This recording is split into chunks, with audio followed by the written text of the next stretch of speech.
Happy Saturday night. Here we are again. Let's do it. Now, Matt, I didn't prep you for this one. I, I know that this subject has been, we kind of put it on the back burner, but I think it's time to talk about demons and demonic possession. All I right. know. All right. So, I know. okay. I kind of deserve this. I kind of pulled a joke on Chris, another buddy of ours, earlier today. My wife went to the Walmart and got our child a Lego monster truck that I got put together. Then she also got me the Fast and Furious Nissan GTR because I had the Fast and Furious Lego Charger put together up on my little shelf here, and so she got that to go with it. And I wouldn't own many cars outside of the classic realm, but I would for sure get down with the GTR, like if I had the opportunity. So I messaged Blake and Chris. I was like, guys, the opportunity came up. It's going to hurt financially, but I couldn't pass the chance up, and I got a GTR. They both got so excited for me and super supportive. And I was like, and with a little bit of hard work and determination, it should be pretty cool. And I sent him a picture of the Lego box after that. Yeah, you trolled us pretty good. I was like, wow, so we went and got an import, huh? If you're going to get an import, I guess you get the best one there is. Dude, all-wheel drive, turbos. My dental hygienist is this like mid 40s, maybe he's even 50-year-old Japanese dude. Yeah. And he just talks to me about cars while he's cleaning my teeth. I can't talk, my mouth's so you know what I mean? So he's just talking to me about cars and shit. And he's like, do you know about JDM? And I was like, man, I grew up during the JDM craze. So yeah, I'm familiar. And he's like, do you know what an R32 is? And I was like, you got a hit? And he's like, yeah, I imported an R32 GTR from Canada. And he's like, I'm doing some work on it. He's like, sometime I'll bring it in and I'll take you for a spin. And I was like, all right, because it's cool because my dentist and my dental hygienist are car guys. My dentist has a blown Chrysler 300 on alcohol that runs like 9 seconds, fully caged. It's a nasty 300, right? So we always talk about Mopars and stuff. Yeah, he's pretty cool, and he's an old guy too. So it's really funny that these two old guys are just super into cars. Well, eventually my hygienist takes me for a ride in this Skyline GTR. I've never ridden in one before, but I've always heard things. And I'll be damned, that all-wheel drive turbo, that thing, the twin turbo all-wheel drive, handles like it's on rails. It's insane. Oh yeah, bro, you don't gotta sell it to me. I want one so bad. Yeah, they're pretty rad. When I'm done with Mopars and I get all my dream Mopars, maybe I'll have a daily. But they're so expensive. I remember back in the early 2000s when they first started getting imported, they were getting imported illegally. There was like one company in the entire nation that was actually legal to bring them in, and the rest were like imported and titled as Nissan 240 SXs and stuff. So they're super illegal. But finally, now that they're old enough, you can bring them in. But who wants to feel old? I think we're all old at this point. Yeah, but who wants to feel it? Who wants to really feel it? What movie is celebrating its 20th anniversary this year? This year? 20. Yeah. I mean, it would have to be, I would think, well, it's 2023. So what came out in 2003? What movie is that? Too Fast, Too Furious. Oh, okay. Yeah, the sequel. Yeah, you're right. Because I was 16 when the first Fast and Furious came out. 2001. So that one celebrated its 22nd anniversary this year. Ugh. Matt, are you on Wi-Fi right now? Yeah, lagging. Yeah. Yeah, I was wondering if it was my connection or yours. I think it might be yours. It might be my phone. Switched to my phone's hotspot. Okay.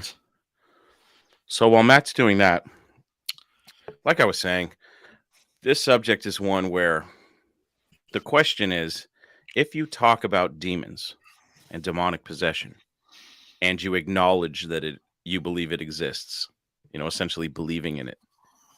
Can you open the door to demons and demonic possession?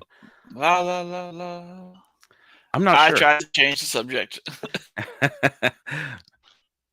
Matt does not want to talk about this, and I understand why. Because I think it could possibly open some doors. I feel unprotected. I think the demons are like, yeah, don't worry about him. He's just a dumbass. Don't worry about him. But I don't know. I would like to hear from the chat. And thanks once again to everybody in the chat for showing up as usual. The usual suspects are in the building tonight. I'm curious what you guys think about demonic possession and demons. Do you believe that they exist and that they are real? Is this better? Yes, that's perfect. Okay. Joshua thinks if you talk about it, you bring it around. I'm with Matt. Bro, you invited it in. I didn't invite shit.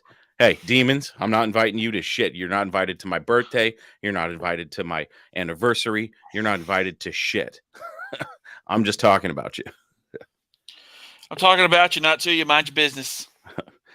Aaron says it's real. Yeah. Yeah. Well, I've never experienced anything demonic, but I see these shows on television and I'm like, are these many people, or is this many people like really affected by this negative energy? And are they all demons? I don't think they're all demons. I think that a negative spirit can be just as, almost just as bad, but I'm not sure. I mean, I don't know, man. I'll agree with you. I don't think they're all. Saying they're all demons is kind of a big stretch, in my opinion. But man, just all right. If we're gonna do it, let's do it. Come on. All right. Scott says, I believe there is such thing, especially if something gets disrupted that shouldn't have been. Yeah. I was doing some research and I was like, well, Matt and I can always give our opinions and stuff. But I saw a video and it's not from the usual, top 5 or whatever. No nukes top 5. This is actually a video from the Y Files. And I really like his videos. I think they're good. I think they're funny. I think they're well produced. So I was curious to see what he had to say on the subject. Now, this video is 27 minutes long. I'm going to go ahead and say that I don't know if I believe in demons in a theological sense, but I do believe in negative lower dimensional beings. Okay. Or entities. But like I don't know where I stand on religion 100%. So I'm still kind of, I don't know. I think these negative energies understand that's a real hot button with human beings. And I think because it's like, you hear about, the Christian or Catholic versions of demons, and then you hear like, the Muslims, they have the jinn. So there's demonic entities all around the world. And I just don't know. I do love that Middle Eastern dude that fights the jinn. That guy. God damn. Yeah, he don't give a shit. that dude's out there swinging for the fences. You will not see me fighting any demons. Not like that. But let's check out what the Y Files has to say about demonic possession. Let's see. Again, Matt and I claim no rights to this video, and this is merely for educational and opinion purposes. Here's how it starts. Maybe it's your mother, or maybe your sister. She starts complaining of headaches and strange tingling sensations in different parts of her body. Her discomfort escalates. She complains of hallucinations. She starts hearing voices. Then the seizures begin. She has trouble walking and eating and maintaining control of her bladder. The seizures... I said what I said. Menopause. Oh, I thought you said hold up a minute, pause. I was like, oh, we're getting into it already. All right. Nope, I said bam, menopause. Now, let me also clarify that I do believe that some cases of alleged demonic possession could just be mental illness. Let me just say that. I'll give you that one. become violent. She thrashes around her bed for hours. You try to restrain her, but she suddenly has impossible strength. Her moods become erratic. She swings between fear and anger and sadness. Her speech becomes ragged and deep. She has sudden outbursts where she barks out phrases in Latin and Aramaic, languages she doesn't speak. Then, for no reason at all, the symptoms suddenly stop, and she's back to her normal self. Frightened and exhausted, but it's still her. Her doctor can't find anything wrong with her. Psychiatrists and neurologists can't explain what's happening. This scenario happens to hundreds of families every year all over the world, of every different culture and religion. And when this does happen to someone you love and there's no one else to call, you call an exorcist. Born into a devoutly Catholic family, Annalise Michel had a normal childhood. What kind of name is Anal Ease? Annalise. What I say? She was kind, creative, and intelligent. She had good friends and she got good grades. Her dream was to become a teacher. When she was 16 years old, Annalise experienced a violent seizure. She was diagnosed with temporal lobe epilepsy, a This case is actually what the exorcism of Emily Rose was based off of. Okay, for those of you that didn't know. neurological disorder that can cause hallucinations and affect one's personality. Over the next few years, Annalise received various treatments, including psychotherapy and anticonvulsive medications, but her condition didn't improve. Her hallucinations got worse, and her seizures more severe. And when she was 21 years old, Annalise's condition took a dark turn. She began to experience terrifying visions of demonic apparitions. She said she heard voices condemning her to hell. Her Catholic upbringing led her to believe that she was being tormented by demons. And since her medical treatments weren't working, she turned to her faith. Annalise became obsessed with religious practices. She would pray for hours and even harm herself, trying to drive away the evil spirits that she believed possessed her. She prayed so often that she broke the bones in her knees, but she kept praying. Finally, when Annalise was 23, her family turned to the church for help. They wanted a priest to She spent so much time on her knees that she broke them. That's insane. Those are rookie numbers. If only... never mind. perform an exorcism. Over the next 10 months, she would undergo a series of 16 exorcisms. These sessions were exhausting and could last for hours. And during the sessions, she would scream, growl, and speak in languages she had never learned.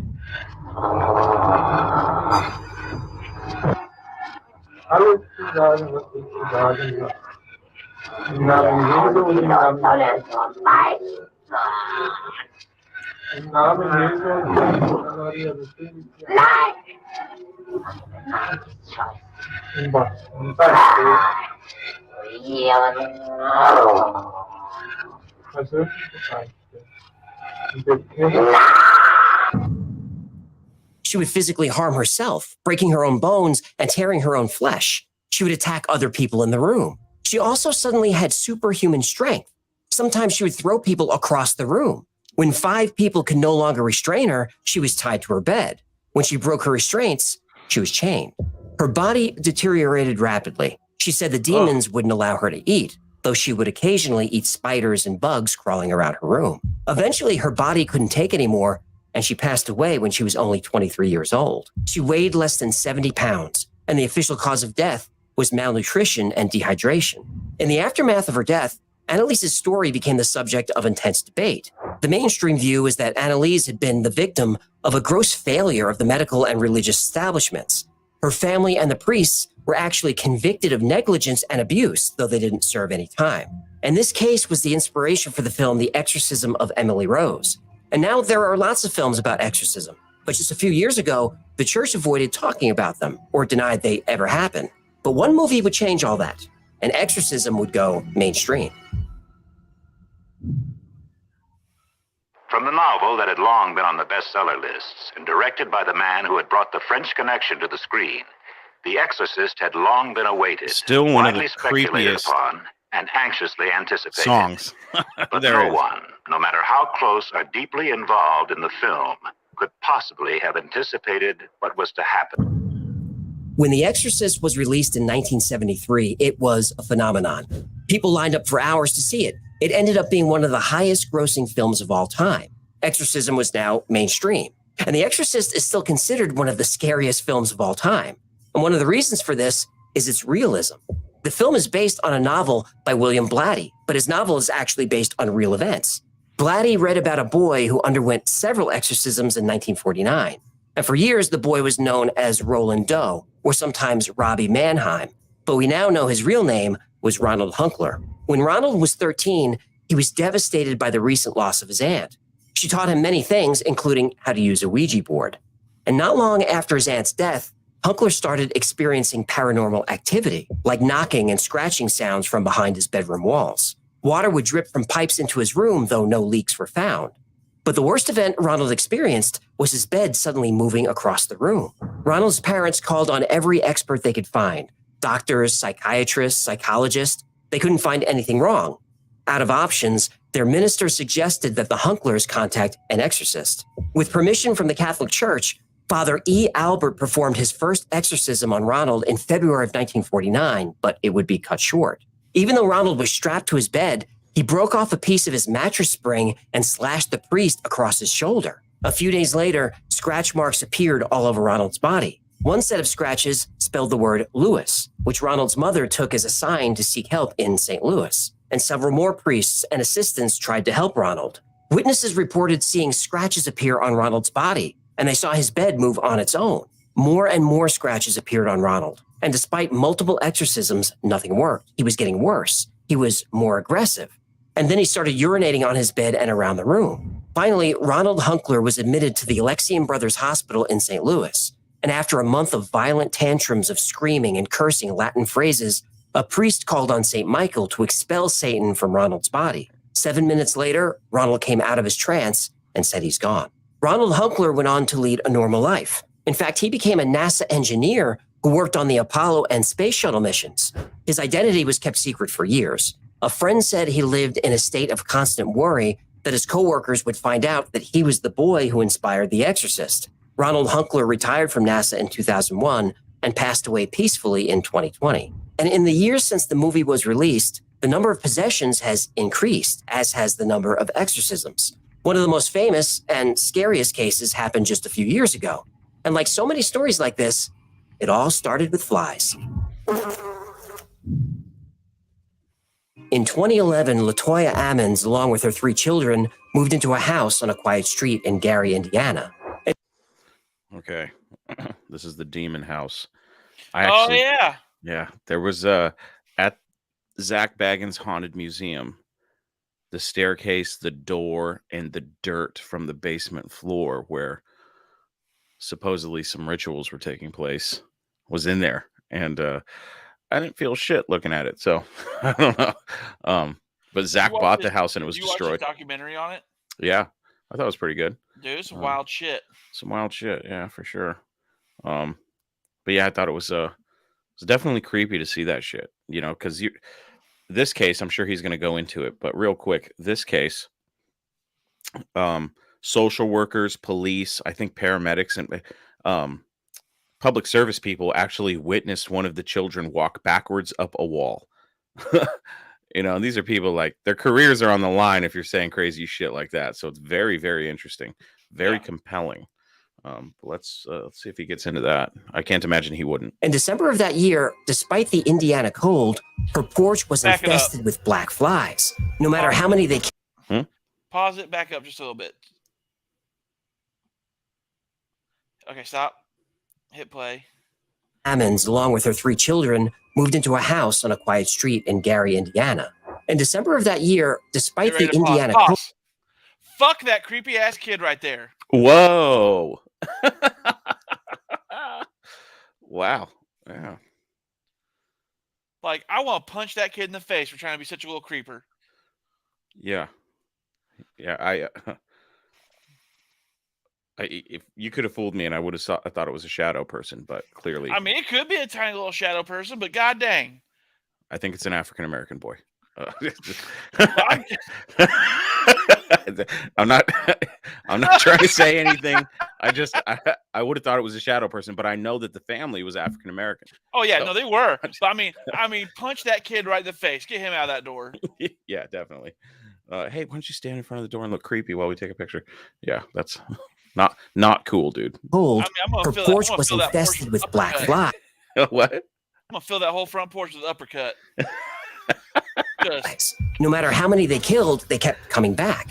Late one night, LaToya and her mother, Rosa Campbell, heard the stomping of footsteps climbing up their basement stairs. Then the creak of the door from the basement to the kitchen slowly opened. LaToya followed the sound. There was no one there. She locked the door and went back to bed. An hour later, the sounds returned. This time, LaToya saw the shadowy figure of a man slowly walking around her kitchen. Again, she jumped out of bed to investigate, and again, the kitchen was empty. But there were large, wet boot prints on the kitchen floor. A few months later, things would escalate. This time, it was LaToya's mother, Rosa, who was startled awake. LaToya was screaming, "Mama, Mama." Rosa followed the yelling into her granddaughter's bedroom. There was LaToya's 12-year-old daughter, unconscious, levitating above her bed. The girl fell back to her bed, opened her eyes, and had no memory of what happened. LaToya reached out to local churches for help, but nobody took her seriously. But a local clairvoyant told her the house was possessed by 200 demons and told LaToya to burn sage and sulfur throughout the house. Burnt sage and sulfur, I don't know if that gets rid of demons, but it sure would get rid of people. Yeah, sulfur smells horrible. It's like intense rotten eggs. Ugh, tell me about it. Every time you eat cabbage, the resulting fumes make my eyes water. Okay, that's enough. You know, in my next contract, I'm going to add, the human shall not consume any sauerkraut, broccoli, or cauliflower within 48 hours of doing the show. Anyway, the Ammons house was quiet for a few days, but then things escalated again. Both LaToya and Rosa said demons possessed the children, then ages 7, 9, and 12. The kids' eyes bulged, evil smiles crossed their faces, and their voices got very deep every time it happened. The 7-year-old boy would sit in a closet and talk to another boy that no one else could see. The other boy would describe what it's like to be killed.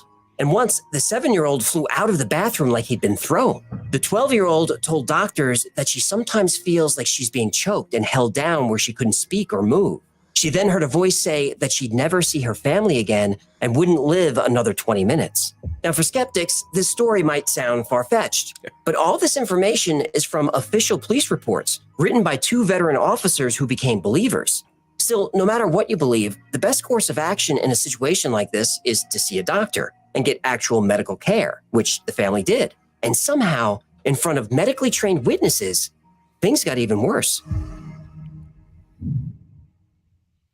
It seemed that whatever demonic forces were in LaToya Ammons' house attached themselves to her children. While being examined at their doctor's office, LaToya's sons, aged 7 and 9, suddenly passed out and couldn't be revived. 911 was called, and the boys were rushed by ambulance to Methodist Hospital. When they woke up, the 9-year-old seemed okay, but the 7-year-old thrashed and screamed. It took 5 men to hold him down. At this point, someone at the hospital thought that this behavior was the result of a troubled home, or that their mother, LaToya, had a mental illness. They called child services. The case was assigned to Valerie Washington, who asked the hospital to examine the family. Hospital personnel found LaToya and her children to be healthy, with no physical marks or bruises. A hospital psychiatrist said LaToya was of sound mind. But when Washington spoke to the 7-year-old, his eyes rolled back and he growled, "It's time to die," and then he lunged at his brother. He grabbed his brother by the throat and refused to let go. It took several adults to pry him off. And what happened next really rattled the hospital workers. According to Washington's official DCS report, the 9-year-old had a weird grin on his face, and then while holding Rosa's hands, walked backwards up a wall and to the ceiling. He then flipped over and landed on his feet. He never let go of his grandmother's hands. Bro, how did he not get sued for this episode? What do you mean? That was footage from Zach's documentary. Oh, he's just talking about it, man. He's just reviewing it, you know. Dude, you I'm can't telling you, sue people for that, right? Good God. I don't know, man. Zach, I mean, from what I've heard, Zach's a little bit of a sue happy when it comes to his stuff. He does get a little crazy. I mean, dude's out there. He gets some cool stuff and whatnot, but he's out there. Yeah, after doing my little hidden video thing, a couple of people reached out and they're like, "Hey, man," and I was like, "You think so? You think you'd sue me for that?" And they're like, "Yes." I was like, "All right." Yeah, because he's very protective of everything he's got in there. I tried to get the footage back, and it's too late. It's gone because I really wanted to go back to the clown thing, but oh well. The boy doesn't remember doing this, and says he couldn't do it if he tried. This was witnessed by a nurse who corroborated the event in the DCS report, and I linked all these documents below. Valerie Washington decided that until they could figure out what was really happening, DCS should take short-term custody of the children. Meanwhile, the hospital chaplain contacted Reverend Michael Maginot and asked him to interview the family and perform an exorcism if he thought demons were possessing them. When Reverend Maginot went to the house, the lights would flicker for no reason, and the blinds started moving. He also saw wet footprints, and when the Reverend showed LaToya a crucifix, she went into convulsions. He believed there were ghosts and demons in the house, which was some kind of portal to somewhere bad. A week later, DCS stopped by with police officers to check the condition of the home. They found the house to be clean, quiet, plenty of food. Oh, so aside from demons, a lovely place to raise a few kids. Right. Nothing's worse than an inconsiderate roommate. Do you mind? Sorry, go ahead.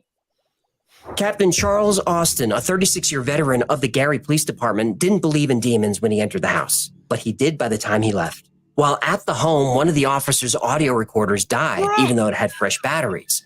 Another officer recorded audio, and when he played it back later, he heard an unknown voice. What's so funny, Matt? He literally just cropped Zach out of that last bit of footage. Maybe we should try that.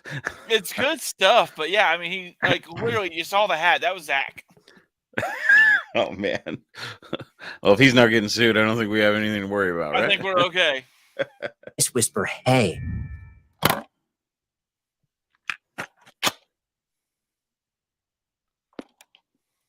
That's well.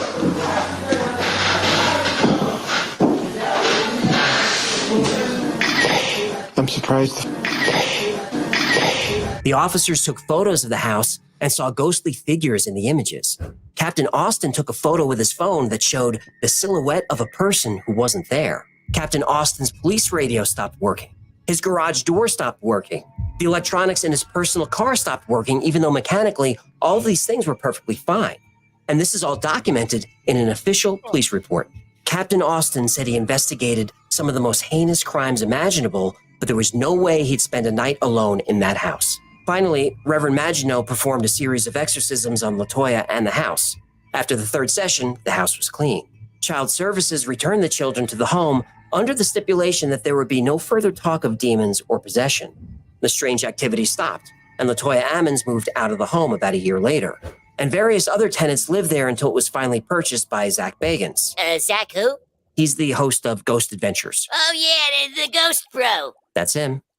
He shot the documentary Demon House there, and then when he was done shooting, he demolished the house. If there was a portal in the house, it's now closed. And many people said that this case is evidence of the power of evil and the need for faith in a war against demonic forces. And if this is a war, on the other side of the planet is the world's greatest warrior.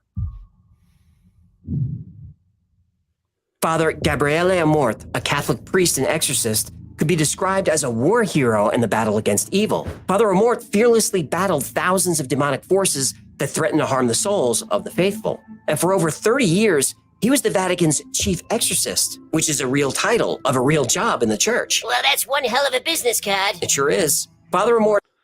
That is one hell of a business card. Like, I'm chief exorcist. You know what I mean? I think there's a movie coming out about him. Really? Is that? Oh, with Russell Crowe. Is it Russell Crowe? Yeah. Okay. I would have preferred Gerard Butler, but that's okay.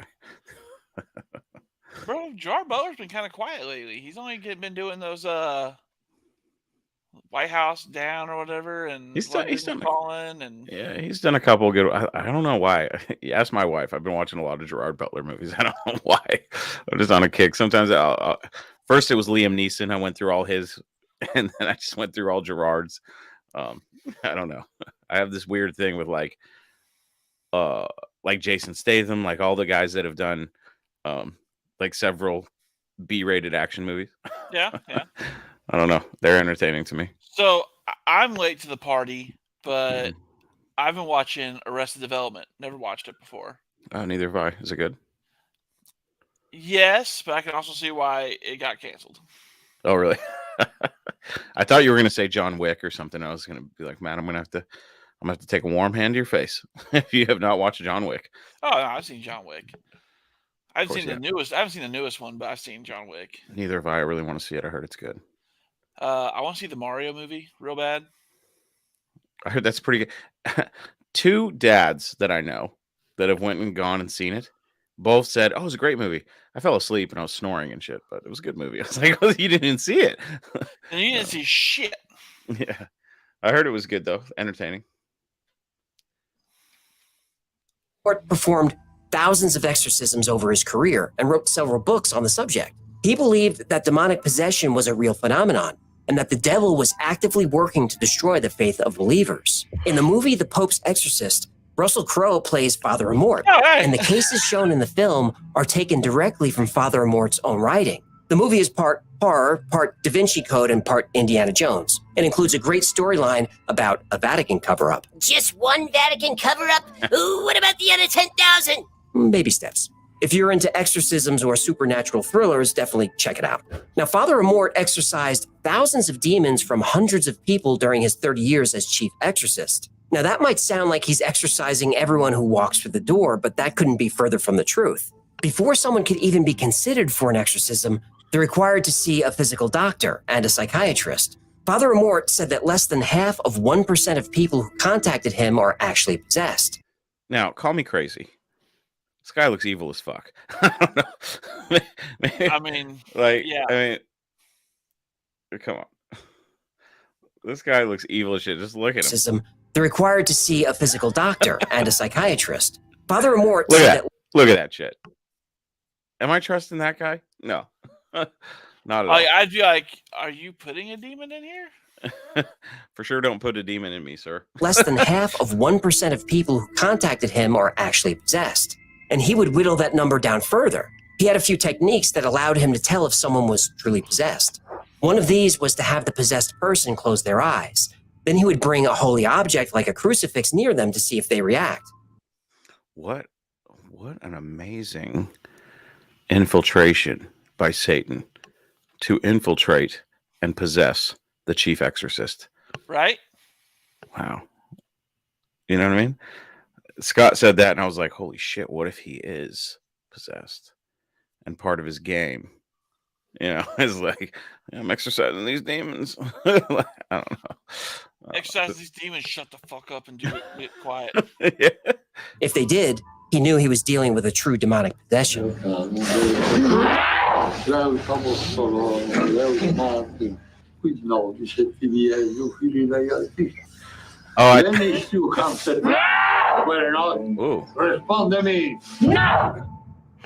The exorcism ritual typically takes Matt place just in a yawning church at or the other exorcism. sacred space, and only a few people are present. Father Amort brings a trained assistant who helps with prayer and occasionally helps I think it would be funny. Like at first when he was like talking, I couldn't understand him. I was like, what is he, like the Joe Biden of exorcists? He's like just speaking gibberish. hold the person down. Like, you know, man, A couple of the possessed person's family and friends are also present to assist. And in 2016, Father Amort allowed William Friedkin to film an exorcism on a young woman named Christina. And there's no better choice than Friedkin. He directed The Exorcist.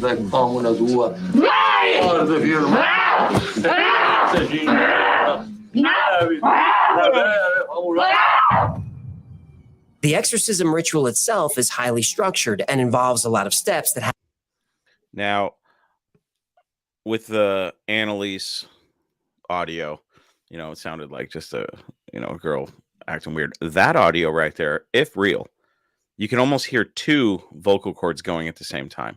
Yeah. That's creepy as shit. I don't like that one bit. have to be done in a specific order. There's a lot of prayer, the sprinkling of holy water, and the use of a crucifix to draw out the demons. The exorcism ritual can be physically and emotionally demanding, both for the person being exorcised and for Father Amort and his assistant. The person may experience convulsions and screaming as the demons are cast out. Father Amort would continue the exorcism until he was confident that the demons had been cast out of the person's body. And this could take several hours or even multiple sessions. Once the exorcism was complete, Father Amort would pray over the person and give them a blessing. And the only exorcism Father Amort allowed to be filmed turned out to be his last. He passed away a few months later at the age of 91. But even worse, that exorcism didn't work. Christina was still possessed. And although William Friedkin tried to contact her, she was never heard from again. Oh, wow. She took him out.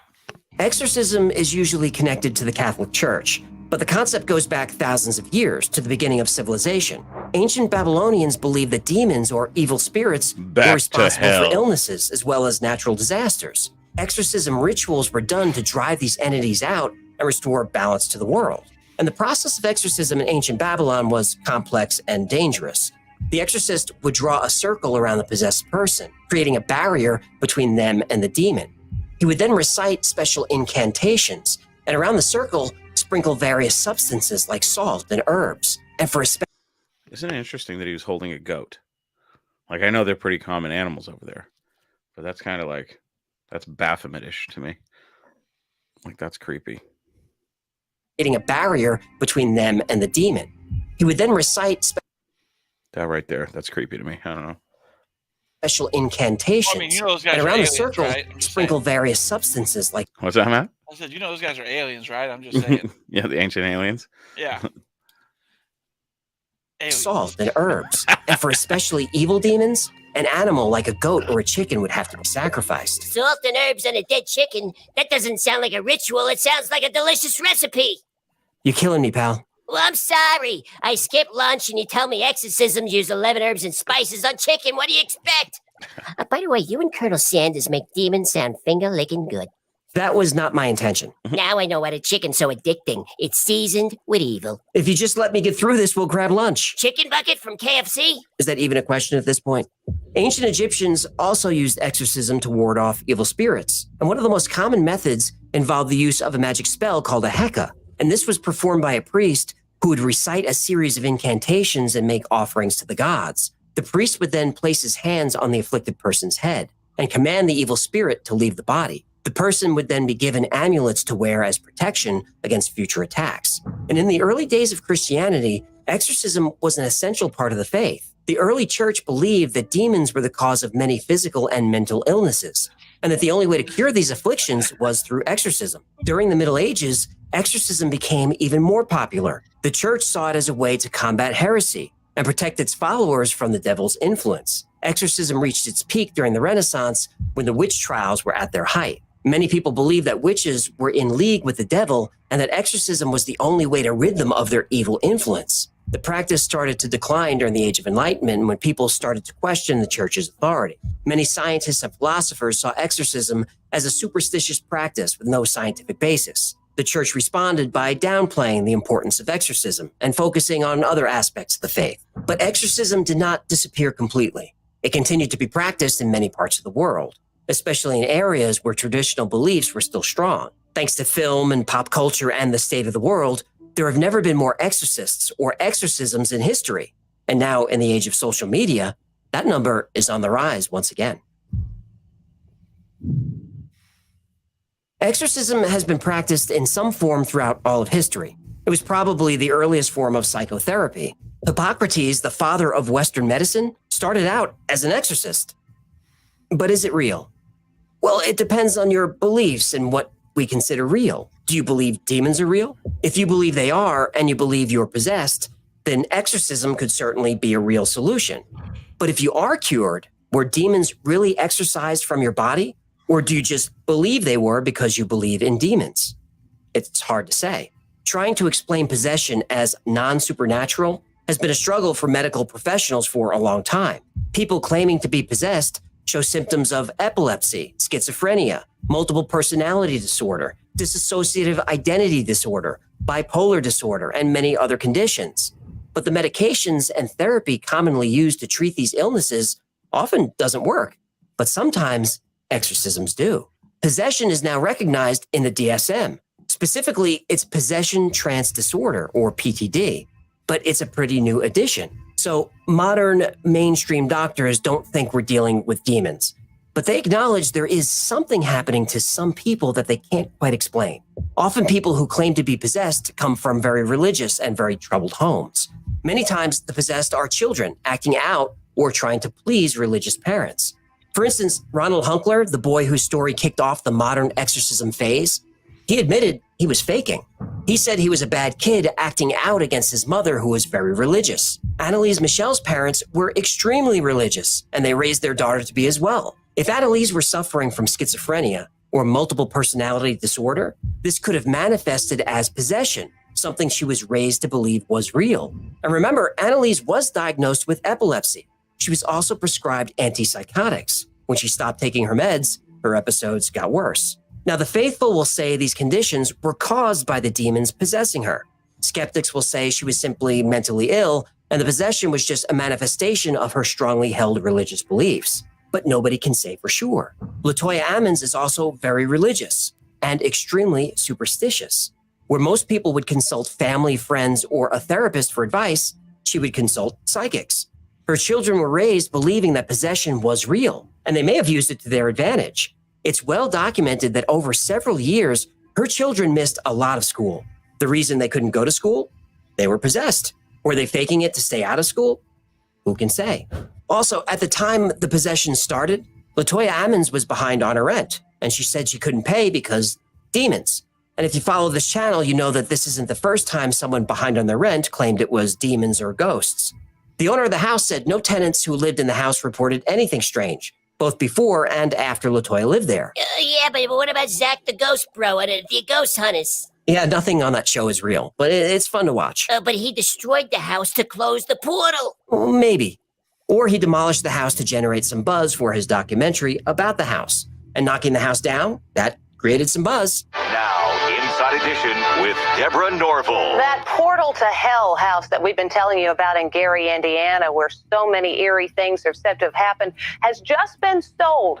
And wait till you see who's moving in. The new owner is Zach Baggins. What on earth were you thinking buying this house? All the witnesses in that case, including Police Captain Austin, are highly superstitious and believe in the paranormal. They were primed to believe the story. They were also interested in money. Captain Austin is on record saying he thought he might get some notoriety out of this, or even a movie deal. And Reverend Maginot did get a movie deal.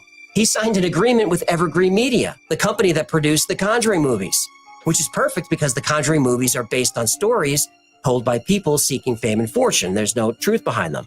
But true or not, those movies earned over $1 billion. Now, I'm not saying all or any of these people are lying, but with stories like this, it's important to see the whole picture, especially when people are profiting. Now, believers will say exorcism is a necessary tool to combat the force of evil that's all around us all the time. And skeptics will say exorcism is a brutal medieval torture ritual justified by ignorance. And people do die during exorcisms all the time. Now, you're getting the idea that I'm a skeptic, and maybe I am, but only 90%. That 10% of me can't help but think about Father Amort. I've studied his life, read his articles, a couple of his books. He says demonic possession is real and that he witnessed countless supernatural events. I don't think he's lying. But actual demons? I look around and I can't find any proof. But evidence of evil, well, proof of that is everywhere. I'm not sure what to think right now. Bro, some shots fucking fired. Shots fucking fired, dude. Fuck. I see, if I was Zach Baggins, I'd be like, hey, he's just like in the beginning, I'd be like, hey, he's just helping me out a little bit. And then he goes, fuck, all that shit's fake. Now I'm like, all right, fucker, time to die. Like, bro, I mean, calling his lawyers. For somebody saying that stuff isn't real, he sure did use a lot of that footage for his show. Yeah, he sure did. Supernatural or not, there really is a battle between good and evil taking place in the world right now. And we all have a role to play in this battle. And knowing this, I want you to ask yourself, which side am I on? This guy looks like if you ordered Ben Shapiro off Wish.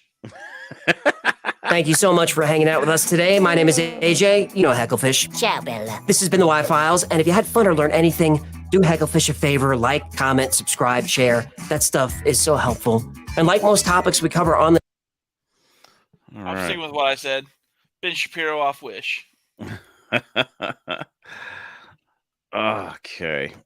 So we heard about some of the most popular or famous possession cases in history. True. I wonder what percentage of these cases were legit. And I wonder what percentage, like of all demonic possession, are legit or serious mental illness cases. So, like, where he's saying that, like, the medicine and therapies and everything didn't work, but a exorcism did. I am a very devout believer in mind over matter. Sure.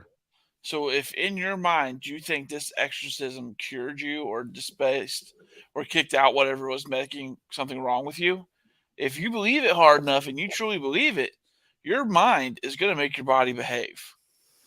We've seen that in cases where people have been given placebos to cure certain things, and they're like, "Fuck, I'm cured," and they're like, "That was a sugar pill, dipshit." Like, I don't know. Well, I mean, you also see it. I agree, Lance. I think some of them are legit, but I think a large chunk of them are, like he said, mental illnesses that weren't addressed correctly. Because a lot of the famous cases are from when the infancy of psychological treatment in this country. Yeah. In the mid to late 60s, early 70s. Like, it really wasn't that huge to be passing out pills and everything to fix mental illness. And even now, it's still just now getting to where we're treating it more aggressively. You know what I mean? Like, Yeah. ADD and ADHD weren't even recognized as actual disabilities until very recently. Very true.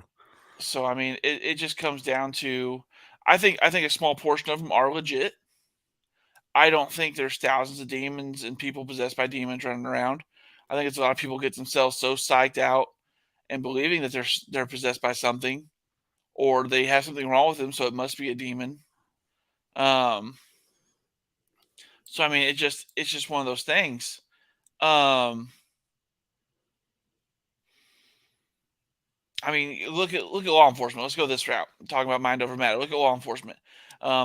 You've seen cases of a guy gets shot in the arm in a non-fatal place. He dies because he believed he was going to die, and he fucking dies from getting shot in the arm.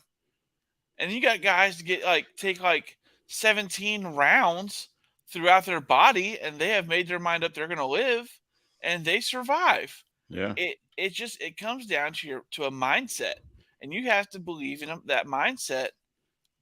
And the mind's a powerful thing, and the power over the body is huge.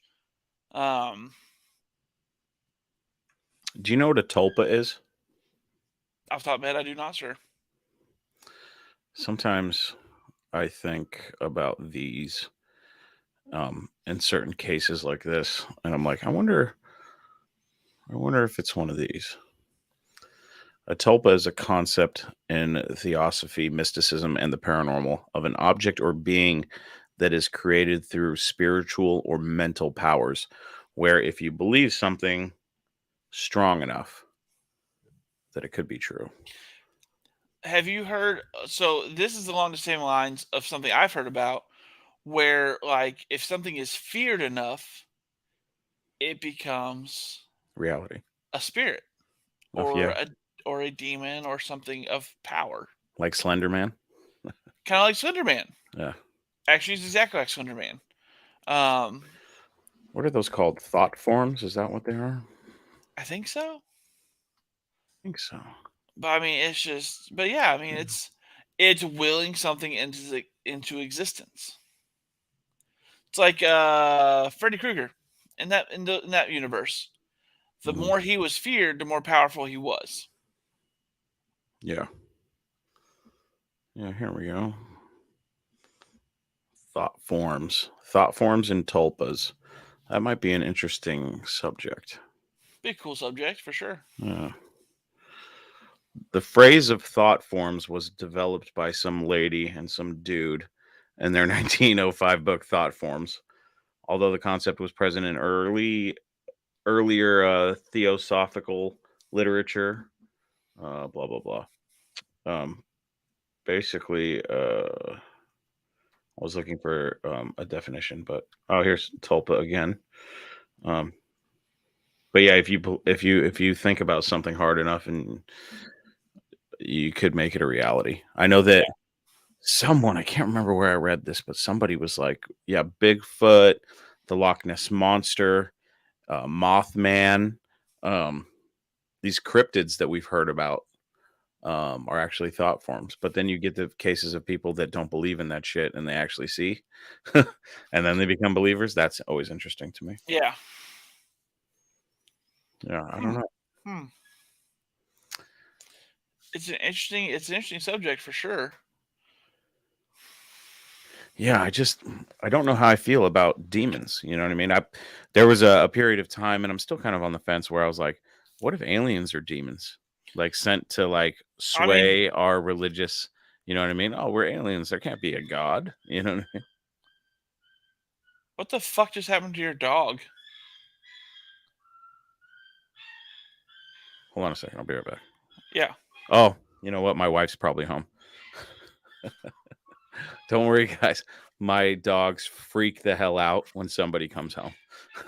That scared the shit out of me for a second. I was like, is anybody else just screaming? Hold on, Matt. Entertain the crowd for a second. All right. So anyway, guys. Oh God, he put me on full screen. No. How's everybody doing?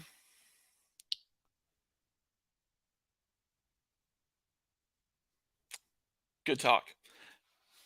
Aaron, I got some news for you, man. Since you like my truck so much, I ordered all the air ride stuff, like every bit of it.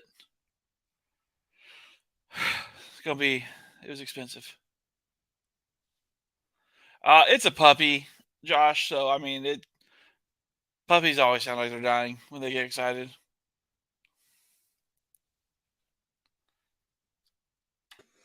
Wow. Hey. My God. Yeah, my wife just got home. She's in the driveway, and the dogs are losing their fucking minds right now. The loud one's the French bulldog.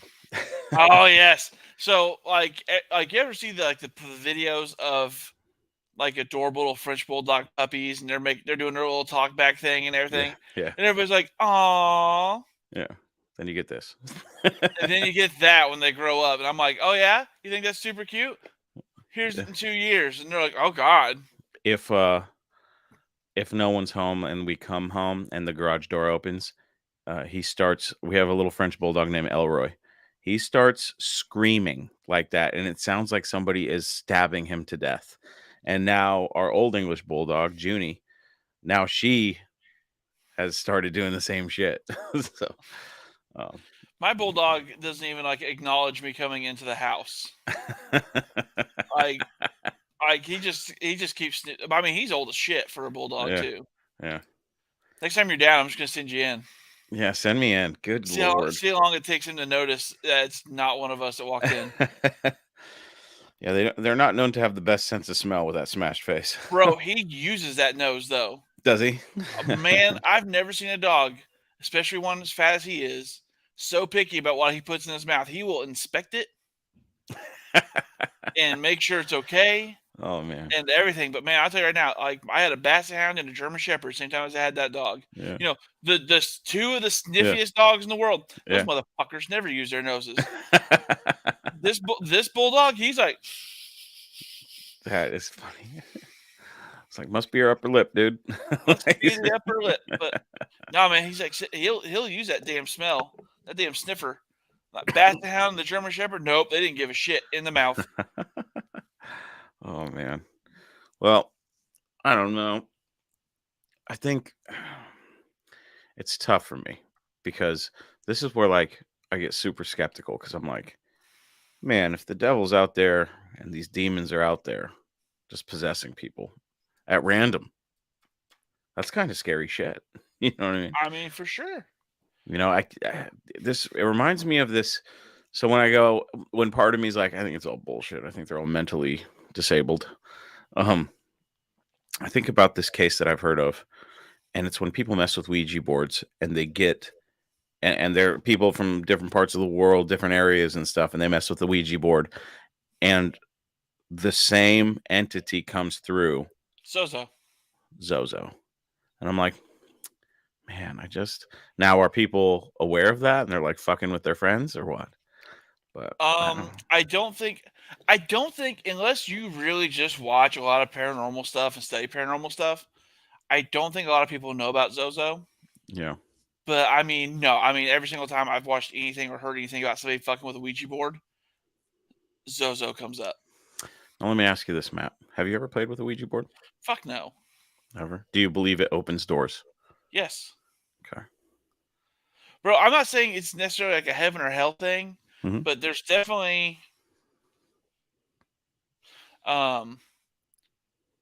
something. It's funny you say that because right over here I have. I thought this I would be fun. I thought I this would be swear fun to to pull God, if out. you have a Ouija board, I'm logging off. I'm logging the fuck off. I thought You it would pull be out a- fun for the show to If play with a you Ouija pull board. out if you pull out a Ouija board, I'm logging the fuck off. This thing is actually, I got it from an antique store. It's really old. It doesn't even have a date on it. It's got like Latin inscriptions. I paid $700 for it.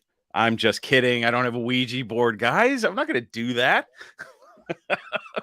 You were serious there for a second, huh? That's Oh, what I you was get for gonna- that GTR bullshit. Payback some motherfucker, isn't it, Matt? It's like, I'm Oh. logging out. I'm off. Hey, on a scale of 1 to 10 for not believe to believe, did you believe I had that? Oh yeah, I believe there was not even a Really? 10. I was like, because you want to experience something so bad, and I'm like, I've been there. It's okay. How many of you in the chat were excited that I was about to pull out a Ouija board and try to contact something? Oh, I had to get you back, dude. And I've been planning this the whole show. I'm like, I'm gonna get him. I'm gonna get him at the end and be like, Matt, it's funny you say that because, oh God, had Peckerwood, got him, solid 8 out of 10. Yeah, hey, guess what? I'm never fucking doing pulling out a Ouija board. Have I played with one before? Yes, and did. I was a kid in elementary school. And my after school care was like this daycare, so kids of all ages. And so it was me, my cousin, and the after school caregiver's daughter and a couple other kids. And there was a Ouija board. They had one. And I was a little paranoid, but I hadn't heard about any of this crazy shit. But I'm like, I was into ghosts and shit. So I was like, yeah, fucking, let's see who we can talk to. And we pulled it out and we're all like, okay, nobody fucking move it. And we're sitting there and the fucking thing starts to move. And I felt like the girl whose name is Holly. I thought she was fucking with me or fucking with us. So I was like, all right, I'm done with this shit. But she claims she wasn't. But yes, yeah, absolutely, Aaron. When you put it like that, that is kind of fucked up, isn't it? Yeah, there was a Ouija board in that house. Yeah, I just don't. They had them in Toys R Us, dude. You know what I mean? I mean, They yeah, had they did have a shitload of them. Dude, they used to be in Walmart. Yeah. I wonder if they're still in Walmart. No, they're not. Really? I know they're not. Oh yeah. Was that a on purpose thing or? I'm not sure. Interesting. I know where you're not going to find them in like Hobby Lobby. You're probably not going to find a Ouija board in Hobby Lobby anytime soon. Bro, you know how wild that'd be, just cruising through Hobby Lobby and like they have the new Satanist section or something. Oh my God. Times were tough that recession. Yeah. I just had a great idea. We could open a burger shop called Ouija Burgers. So good you'll get possessed. Horrible idea. Sorry, guys. Bro, it happen. The goths and the emos would pilgrim to wherever it was. They'd have pilgrimages. Right? Like the trays are Ouija boards. Yeah. You can order it with extra ketchup when you bite into them. Oh man, that's not a bad marketing. Bro, there's a food truck here called B-List Burgers, and I think it's B-List Burgers. No, it's not B-List Burgers. That has the what's the name of the food truck? Anyway, it's a horror film themed food truck, and they have like they have like a Michael Myers and Chucky and stuff like that all outside their food truck and everything. Oh wow. I just can't remember what it's called. It's like Witching Hour or something like that. I'll have to look it up. But yeah, it's a horror film themed Interesting food truck. It's pretty cool. Man, I'm excited when you guys come here to visit because like you actually get to go exploring a little bit. Yeah, no, I'm super excited. That's going to be a lot of fun. Yeah, I got to see this aquarium and this. You got a lot of cool shit out there. Dude, we have all kinds of cool shit. And guess what? We don't get hit by tornadoes. Your wife needs to chill with watching the Weather Channel documentaries. When was the last time Bentonville had one touchdown? Like 10 years ago or more. Holy shit. So not too long ago is what you're telling me. Fast Bro. and Furious came out 20 years ago, and you're saying tornadoes never touch up. 10 years ago, one hit the ground, dude. Chris, I'm almost 40 years old, and there's been 2. Okay. I'm just saying. All right. I still go back to what I always say, though. It's like, you're worried about tornadoes. Hey, we live around volcanoes. One actually erupted one time. You know, And not that long ago in terms of volcano eruptions. not that long ago. Shit. What was it though? No, man. I mean, the weather's fine. It's fine. It was really nice when I was there. I really enjoyed it. What a clean city it is. I really like it, but it's expensive as fuck, except for that house down the street from you. Could you imagine? I still think about that. I was like, that would have been perfect. Oh my God. You know how awesome it would be? Like, if we were direct next door neighbors. God, that would be cool. Man, I really liked how one of those garages was sealed off too. Oh, I was like, oh, that would be perfect. But unfortunately, who lives there now? Some guy. I don't know. I rarely see him. He only comes out at night? No, it's not the burb situation. Women go in, but they don't come out type thing? Shut up, Siri. Yeah, the super volcano. Yes. Fuck that place. I mean, look, I think they're just trying. I think it's like global warming. They're just trying to scare us with the super volcano. You think so?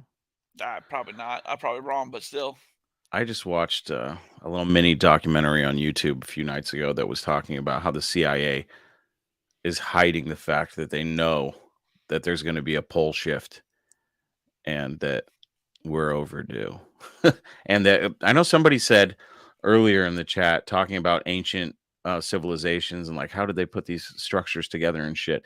There's a new theory out, and that theory, we've talked about it many times, is that, everybody's like leaning towards ancient aliens and stuff. But from what I understand, there's this new theory out that, like I said, we talked about this many times, that ancient civilizations were far more advanced than we've been led to believe, but they've all been wiped out by pole shifts. And that's why they've just been cleaned the hell out. And they're talking about when the poles shift, you're talking about 2 miles, a 2-mile high tsunami wiping out the entire country. There's some like the Earth's crust. I think they're talking about the Earth's crust becoming liquefied or something like that. And that's how the continents. Literally, what will happen is if the poles do really shift, the Earth will quit rotating for a spell. Yeah, but all the water and shit won't. Well, right. We're rotating at 1,000 miles an hour. Is it only 1,000? I thought it was like 10,000. No, it's 1,000. Okay. So we're rotating at 1,000 miles an hour. Okay. So if that suddenly stops, look, we're not even have to worry about the fucking tsunami. Yeah. Because whoever's on the side that the sun's on are going to get baked instantly if the instant stop didn't fucking thrash them anyway. So like literally the tsunami, nobody's even going to know happened. Yeah. One side is going to get burned alive and the other side's going to pretty much be frozen instantaneously. Yep. Yeah. It's going to be like, talk about a disaster movie, like shit. And they're saying we're overdue for that shit. That it happens like once every 6,000 years or something crazy like that. Well, first of all, here's what I'm going to say. You can't tell me that fucking dinosaurs ruled the earth for billions of fucking years, and they got reset every 6,000 years. You know what I'm saying? Like, you can't fucking tell me that. Yeah. There's no fucking way that they've got reset every 6,000 years, like set back, and then they continue to rule for billions of years. Nope, not buying it. Not even for a little bit. Yeah, I just, I don't know. The cataclysmic shit, that's probably the scariest shit. There ain't no stopping it. There's no Armageddon Bruce Willis going up on a spaceship to save us. You know what I mean? Man, I think a big chunk of some of the stuff that gets out is literally they're just like, let's see how much steam this one could get. If somebody's just like, let's see how much steam it can get. And they just sit back and laugh when somebody's like, oh my God. Yeah. You know what I mean? The thing is if the government knew that we were about to experience a major pole shift and that everything was going to come to an end, do you think they'd tell us? No. I don't think so either. I think it would happen and we'd all be like, what the fuck? Done. Because you know what happened? Like literally, if we knew the end was coming, the government knows for all the fucked up shit they've been putting us through.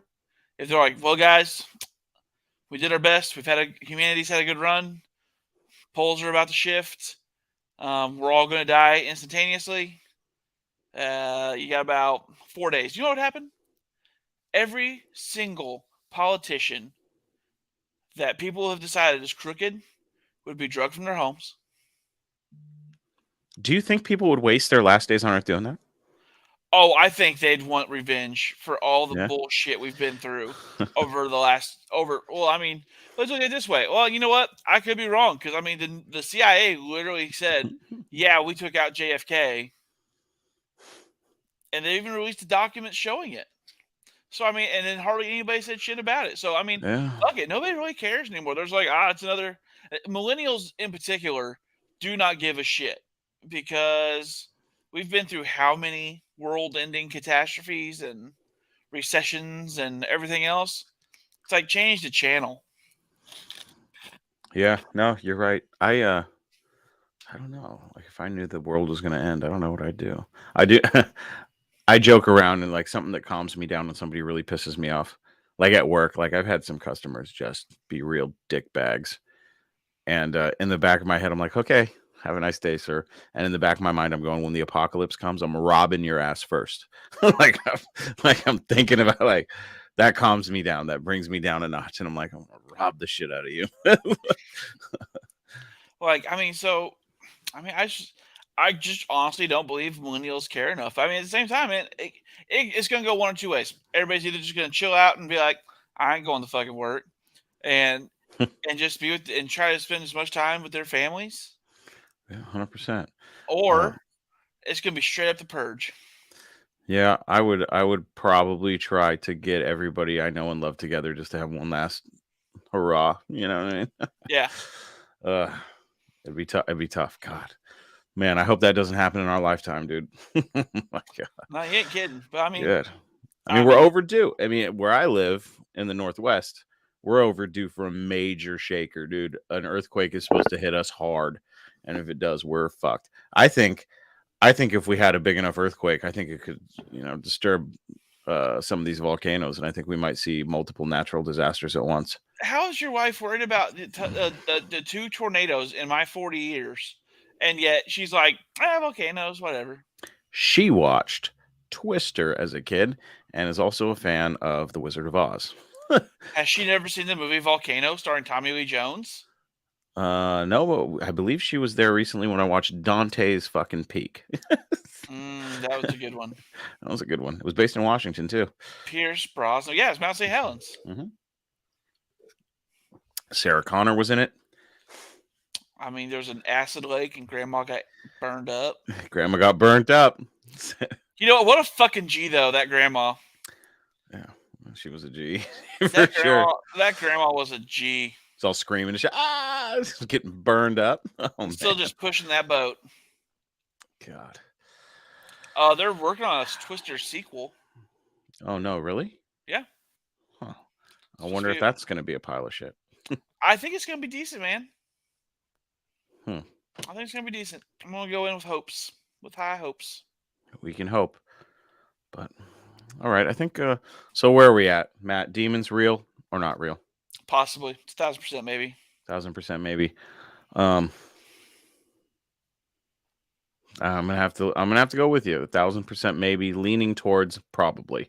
Let's go this route. 100% we're not on that they're demons in the sense of biblical terms, but 100% that there is something that's not been properly identified affecting these people. Yeah, I could see that. I do believe in negative, lower dimensional entities. Yeah. Say what you will.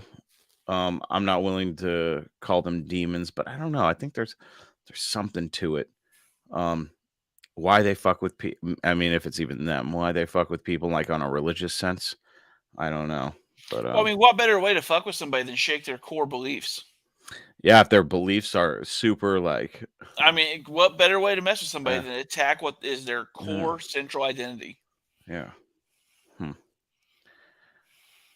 yeah. I've never heard like, they kind of talked about it in the videos. Like You've most never of the heard people, of just like a chill Yeah. car guy being like, "I got the Legion in me." yeah, You know what I mean? yeah, right.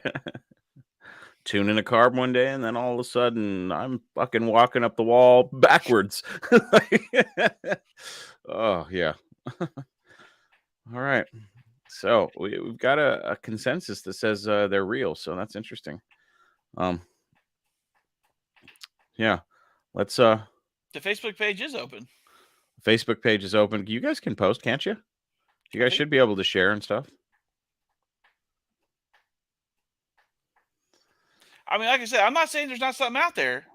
Yeah. Because I mean, I've had my experiences. Chris, whatever, he is open to new things. Whatever's listening, except for booty stuff. Well, it depends. If We oh shit. Josh, we have one, man. Just look us up. Yeah. Look us up on Facebook, Talking Paranormal Podcast. You'll find us. Oh, hold on. Better make it 25, Steve. Yeah, I don't know. If I was out doing paranormal shit and I knew for a fact that I ran across a demon, like you get some of these EVPs and shit, and they're like Satan. And you're like, what the fuck? And I'm like, is that just like if I was a ghost and like somebody came in disturbing me, like some dickbag like Zach Baggins came in, just being a douche. Now I will say this: Zach, in the earlier shows, he was very pro. Hey, dude, he was antagonistic. Oh yeah, somebody let me know if those links work. But I will say that he approached it differently because a lot of these people would go to like German castles or something like that. I've said this before. Yeah, they'd go to like German castles or something and ask questions in English, expecting an answer. Zach goes to these places and actually has recordings of people asking these questions in the native tongue with an EVP recorder close by. So I mean, he at least went at it in a different way. I mean, real or fake, I mean, the show revolutionized paranormal investigation television. Yeah, it's kind of like if I went to like Texas or something, and I was in Texas and I was exploring like a haunted place. I probably wouldn't be like, "Is there anybody that wants to talk to me?" I'd probably say something like, "Howdy, partner." Like, you racist motherfucker. That is the most Yankee shit I've ever heard you say. Howdy. I swear to God. I mean, if I wasn't in Arkansas, I'd kick your ass. Howdy, partner. I swear to God. I really wanted to do that when I was in the South, but everybody was way nice. Yeah, because we're awesome down here. You are pretty awesome, I gotta say. No, I love people in the South, except for those that don't love me. I'm just saying, man, we got our women right down here. Yeah, they're thick in all the right places. On that note, Brizzy comes in. Oh, really? Yes. My wife already knows, so I'm off the hook. Ladies and gentlemen, thank you once again for joining us on this demonic edition of Talking Paranormal. Remember, don't stick your dick in a portal. Anything is possible. And of course, Matt. 1,000% maybe. 1,000% maybe. We'll see you guys next week.